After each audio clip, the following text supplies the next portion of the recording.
Hello and welcome back to the Bygone Times. Hope you're doing well. Today we have an old magazine called The Farmer's Wife. This is a December 1926 magazine. It says more than 800,000 copies a month sold, which is pretty amazing for given that time. I don't really see a price on here. I have the mailing label covered up there because it does have a person's name on it. Before we get into it, just a little bit about The Farmer's Wife. It's touted as a women's magazine that was published from 1897 until 1970 when it was combined into the Farm Journal. It was independently published until 1939. The main editor was F.W. Beckman. The publishing company was Webb Publishing. And it reached a peak publication circulation of 1 million readers, and that was in 1970, about the time that it combined with Farm Journal. So we'll just take a look here. It's always a fun snapshot of time. On the back cover we have a Pillsbury ad. This one flour, the only flour you need. And so there's some recipes for us. And Pillsbury's best flour. And so we'll just open up the front. I don't know if we'll go through it all, but it's always fun to see some of these. And this was, of course, at Christmas time in 1926. So we have Christmas statics. There's some story there, and some more baking goods, yeast, and so forth. So it's a magazine for farm women.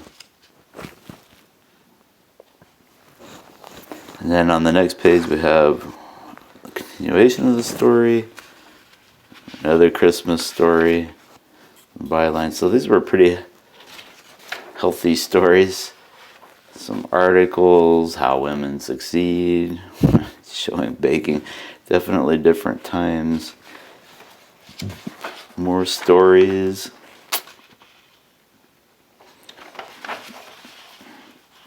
Listerine, the safe antiseptic. Watch your throat, don't let it become serious. Lady's all bundled up there. Doesn't want to get a cold by getting her neck cold, I suppose. Listerine can help with that. Let's see what else we got.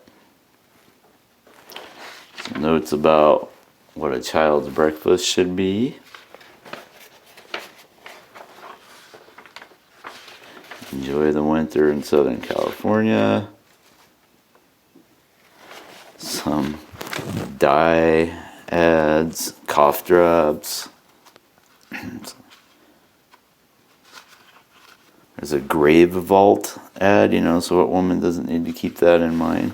What farm woman, I suppose.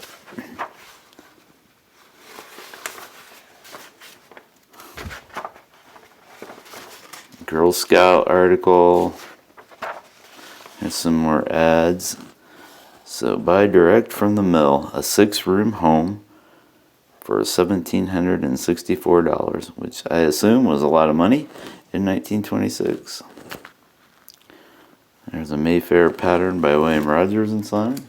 So it's silverware at least. Not sure if, International Silver Company. Old Dutch cleanser, Nashua Blake blankets. Oh, here's a subscription order form. So if you want to sign up, you can get 4 years for $1 of the magazine, or 1 year for 35 cents. Since it touted a monthly circulation, you got to think that's probably 12 issues per year. So like 3 cents there and 2 cents there or so per issue. So it's pretty cheap for all this content. What else we got here? Christmas candy. Men and women wanted for profits. So it's probably some sort of multi-level marketing scheme. Mustard roll will not blister. Mustard plaster. Okay. There's a high school course in 2 years. So we were just, we're still early enough here that it wasn't necessarily the norm that everybody graduated from high school, especially in farm communities where the kids were often needed to help keep the business going. Theater is known by the pictures it shows. So Paramount Pictures. Boy, that's pretty early in the motion picture industry. So as if it's a Paramount picture, it's the best show in town. Bissell Sweeper. Boy, just all kinds of ads, which is like visiting any website today, right? Early Crops Fancy Prices. There's an underwear ad. We pay women well for spare time, dignified, interesting work. The mind just reels at the possibilities. There's big money if you ship furs to Taylor. Glass cloth scratch shed. Boy, just all kinds of different stuff. Here's more hides and furs wanted, including, apparently, skunk fur. I don't know if it would be worth getting that close to the skunk. There's eczema even back then. It says Ovelmo. Ovelmo stops it. I wonder if there's a list of side effects like we see on our pharmacy ads these days, pharmaceutical ads. December music prices.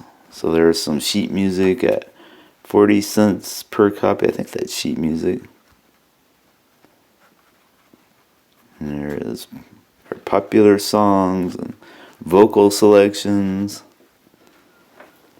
Alright. And then there's the spice cupboard. And here's the table of contents. So we can see there were 3 fiction stories, 4 features, an editorial, and then a bunch of general.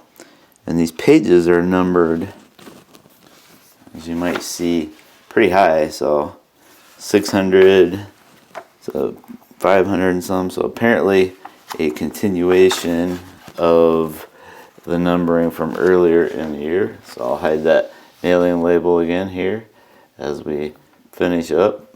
Just for the heck of it, I'm sure the person who's on there is probably not too concerned about having their name on the internet, but at this point, but we won't do it at any rate. So there is the December 1926 edition of the Farmer's Wife magazine. Hope you've enjoyed, and I thank you for watching.